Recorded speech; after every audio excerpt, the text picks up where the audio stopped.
বর্ষার সময় এই মধুমঞ্জুরি ফুলগুলো এতটাই ফুটে যা আসলে ছাদে গেলেই মনটা আমার ভালো হয়ে যায়। দেখেন কত সুন্দর নীল অপরাজিতা, নামটাও অদ্ভুত সুন্দর আর ফুলটাও কিন্তু ঠিক তেমনি সুন্দর। আমার ভীষণ ভালো লাগে এই অপরাজিতা ফুলগুলো। আমার কাছে 3টা কালার আছে, সাদা, নীল এবং বেগুনি, হালকা বেগুনি। আসসালামু আলাইকুম সম্মানিত ভাই বোন বন্ধুগণ, আপনাদের সবার জন্য রইল অনেক অনেক শুভেচ্ছা ও শুভকামনা। আমার ছাদ বাগানে আপনাদের সবাইকে সুস্বাগতম। বন্ধুরা দেখতে পাচ্ছেন এই ফুলটার নাম হচ্ছে সিঙ্গাপুরি ডেইজি। এটাও কিন্তু এই বর্ষাতেই সবচেয়ে বেশি ফুটে, আর শীতের সময় ফুটে চায়না ভায়োলেট, ওটাও কিন্তু অনেক সুন্দর। বন্ধুরা আজকে আমার ভিডিওতে অনেক সুন্দর সুন্দর জিনিস থাকছে, আশা করি আপনারা যদি সাথে থাকেন তাহলে আপনাদেরও ভালো লাগবে।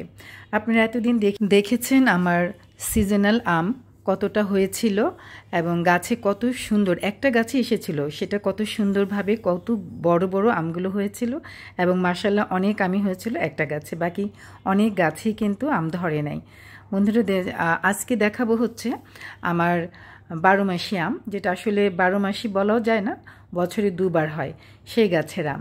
আমার 12 মাসি আম গাছও আছে, সেটা হচ্ছে বাড়ি 11, সে গাছও কিন্তু আম আছে মাশাআল্লাহ অনেক সুন্দর সুন্দর। দেখেন এই যে আমার অপরাজিতা, সাদা অপরাজিতা, অদ্ভুত সুন্দর না? আর সর্ষে ফুল, সর্ষে গাছের সিড আমি ছিটিয়ে রাখি এই শুধু এই ফুলগুলোর জন্যই, কারণ হলুদ ফুল আমার যেমন পছন্দ, আমার ছাদ বাগানের উপকারী পোকামাকড়দেরও কিন্তু খুবই পছন্দ, এবং এই ফুলের মাধ্যমে কিন্তু পরাগণটা অনেক ভালো হয়। বন্ধুরা চলে এসেছে আমার সেই 12 মাসি আম গাছের কাছে। দেখেন আমগুলো কত সুন্দরভাবে বড় হয়েছে এবং এগুলো কিন্তু এখন পেকে যাচ্ছে। আমি কিন্তু বেশ কয়েকটা দেখলাম মাটিতে পড়ে আছে এবং পেকে গেছে, প্রায় 5-6টা আম এবার পেকে পড়ে গেছে গাছটা। আর এটার হচ্ছে আরেকটা অদ্ভুত জিনিস যে এই গাছের আমগুলো যখন পেকে যায় এটা কিন্তু সবুজ রঙই থাকে, হলুদ রং আসে না, যার কারণে বোঝার উপায় নাই যে আমগুলো যদি কাছ থেকে না ধরে ধরে দেখি। এই যে দেখেন এই আমগুলো কিন্তু একদম ম্যাচিউর হয়ে গেছে, বাসায় এনে রাখলে 1-2 দিনে কিন্তু পেকে যাবে এবং খুব মজা, আমার কাছে খুব ভালো লাগে। একটু আঁশ আছে আমগুলোতে কিন্তু বেশ মিষ্টি এবং খুব সুন্দর একটা সুঘ্রাণ, যেটা আমাদের আগে যে পুরনো আমগুলো ছিল আমাদের দেশীয় আম, সেই আমের ঘ্রাণ কিন্তু এই আমটাতে আছে। এর জন্য আমার এই আম গাছটা অনেক ভালো লাগে। অনেকে আঁশ আছে সেজন্য হয়তো পছন্দ করবে না, কিন্তু আমার কাছে ভালো লাগে। আর আমার কাটিমন আমও কিন্তু গাছে আছে, সেগুলো বড় হচ্ছে। আর 12 মাসের মধ্যে যে বাড়ি 11 সেটা কিন্তু মাশাআল্লাহ অনেক বড় হয়েছে। ধীরে ধীরে সেই আমের ভিডিও কিন্তু নিয়ে আসবো। দেখেন এই আমের বৈশিষ্ট্য হচ্ছে যে বছরে 2বার ধরে, অনেক ঝোপালো গাছ এবং গাছের মধ্যে যে অনেক আম ধরে সেটা বাইরে থেকে হঠাৎ করে দেখার উপায় নেই। পাতাগুলো এত ঘন যে পাতার আড়ালে আমগুলো থাকে, এটার জন্য আমার খুবই ভালো লাগে। আর হচ্ছে যে বছরে যেহেতু 2বার ধরে, এই অফ সিজনটাতে এবং ডিসেম্বরের দিকেও আমগুলো পাওয়া যায়। অফ সিজনে আম পেলে আসলে সবারই মনটা ভালো হয়ে যায়। যারা আমরা ছাদ বাগানি তারা অবশ্যই কিন্তু 12 মাসি গাছগুলো আমাদের ছাদে রাখার জন্য সিলেকশনের মধ্যে সবার প্রথমে রাখবো। তো আম গাছের মধ্যে আপনারা বাড়ি 11 এবং কাটিমন আমটা রাখতে পারেন। এটা যদি আমার শখের আম গাছ, এটা আমি বলবো না, এটা আপনারা রাখেন। যদি স্বাদের দিক থেকে সব কিছুর দিক থেকে কাটিমন আম সেরা, সেজন্য আপনারা কাটিমন আম আপনাদের ছাদ বাগানে কিন্তু রাখতে পারেন। বন্ধুরা এই দেখেন মালটা গাছ, আর সাথে কিন্তু একটা চালকুমড়া গাছ বেয়ে উঠেছে। কত সুন্দর না? চালকুমড়া পাতাও কিন্তু রান্না করে খাওয়া যায়। আর বৃষ্টি তো হচ্ছে, বৃষ্টির পরে আমার এই ভিডিওটা দেখেন, মালটার গায়ে ফোঁটা ফোঁটা বিন্দু বিন্দু বৃষ্টির ফোঁটা লেগে আছে, দেখতেও কিন্তু অসম্ভব ভালো লাগে। বন্ধুরা আপনারা দেখেছিলেন আমার এই কচু গাছগুলো কত সুন্দর, কত বড় বড় হয়েছে আমার ক্ষেত। আমার এগুলো কাটা হয়ে গেছে, যেহেতু ঝড়ের পরে আমরা কেটে নিয়েছিলাম, সেই ভিডিও কিন্তু আমার চ্যানেলে অলরেডি আছে। এই যে দেখেন আসলে প্রতিদিনই কিছু না কিছু সামান্য করে হলেও ফসল কিন্তু আমরা ছাদ বাগান থেকে পেয়ে থাকি।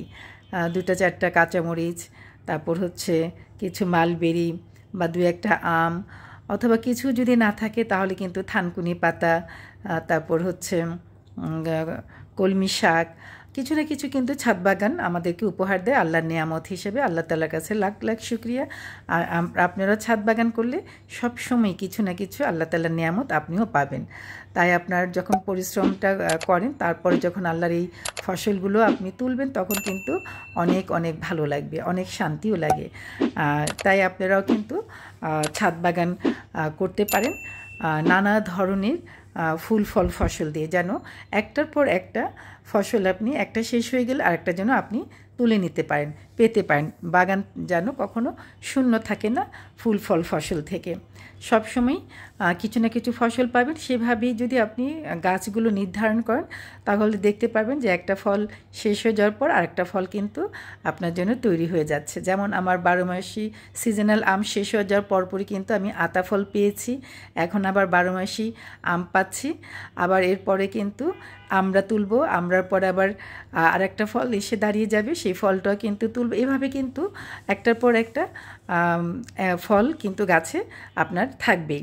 তো এইভাবেই 12 মাসে আমরা গাছও আছে। আমার এটা 12 মাসে আমরা গাছ না, এটা হচ্ছে সিজনাল আমরা গাছ, বীজের থেকে করা গাছ বলি। গাছটা বেশ বড়, 2.5 বছর লেগেছে বীজের থেকে চারা গাছে ফল আসতে। কিন্তু 12 মাসে যে আমরা আছে সেটা কিন্তু এতটা সময় নেয় না, 1 বছরের গাছেই কিন্তু ফুল চলে আসে, বীজের গাছেও, কলমের গাছ ছাড়াও। আপনারা যদি 12 মাসে আমরা পাকা খেতে পারেন, সেই বীজটা রোপণ করে দিবেন, সেই গাছও কিন্তু ছোট গাছে কিন্তু ফুল চলে আসে 12 মাসি গাছে।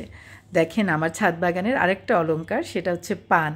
এটা অনেক বড় বড় পান পাতা, যে পাতাগুলো ম্যাচিউর হয়ে গেছে সেগুলো আমি তুলে নিচ্ছি, কারণ আমার মা পান খায়, তারপর আমাদের বাসায় ভাইয়ের বউরাও খায়, আমি খাই না, কিন্তু আমি পান গাছে রাখতে ভালোবাসি। পান স্বাস্থ্যের জন্য অনেক উপকারী একটা পাতা। পান পাতার অনেকে ভাজি খেয়েছে, যেটা আমি এখনও খাইনি। আর একটা হচ্ছে, যদি আমি সামান্য একটুখানি চুন দিয়ে একটু সুপারি দিয়ে পান খাই দিনে 1 বার অথবা 2 বার, সেটা কিন্তু স্বাস্থ্যের জন্য হানিকর না। কিন্তু এটা যদি অ্যাডিকশন হয়ে যায়, তাহলে কিন্তু এটা অবশ্যই ভালো না। বেশি চুন শরীরের জন্য ক্ষতিকর। তবে অল্প চুন, ক্যালসিয়াম অ্যাড হয় শরীরে, সেটা কিন্তু গমের যে একটা দানা, সেই দানা পরিমাণ চুন যদি শরীরে যায় সেটা কিন্তু ক্ষতি না, কিন্তু বেশি পরিমাণ খেলে অনেক ক্ষতি হয়। তাই পান খাওয়া থেকে আনন্দের সাথে খাবেন, কিন্তু নেশা করে খাবেন না। তো এইভাবে আপনি ফুল ফল ফসল আপনার ছাদ বাগানে রাখবেন, এবং সবসময় কিছু না কিছু ফসল আপনি আপনার ছাদ বাগান থেকে সংগ্রহ করতে পারবেন। বন্ধুরা, এই ছিল আমার আজকের ভিডিও। আজকের ভিডিওতে আমি চেষ্টা করেছি আমার ফুল ফল ফসলগুলো কিভাবে তুলছি, সংরক্ষণ করছি, সেগুলো তুলে ধরতে। আশা করি আমার এই ফসল তোলার আনন্দ আপনাদেরও ভালো লাগবে, ভালো লেগেছে। দেখেন কতগুলো করল্লা, কতগুলো আম, কত কিছু আসলে সংগ্রহ করা যায় ছাদ বাগান থেকে।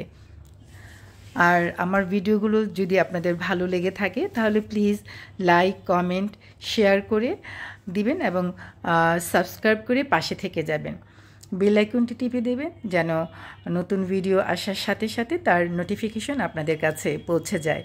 বন্ধুরা, এইভাবেই থালা ভরে ফসল কিন্তু আপনিও সংগ্রহ করতে পারবেন, আপনার যদি একটা সুন্দর ছোট্ট ছাদ বাগান থাকে।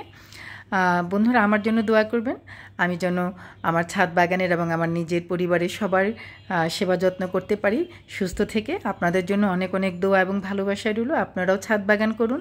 আসুন, সবুজের আন্দোলনে আমরা সবাই একসাথে কাজ করি, আমাদের ঢাকা শহরকে সবুজে সবুজে পরিপূর্ণ করে তুলি, যা আমাদের ঢাকারবাসীর জন্য খুবই দরকার।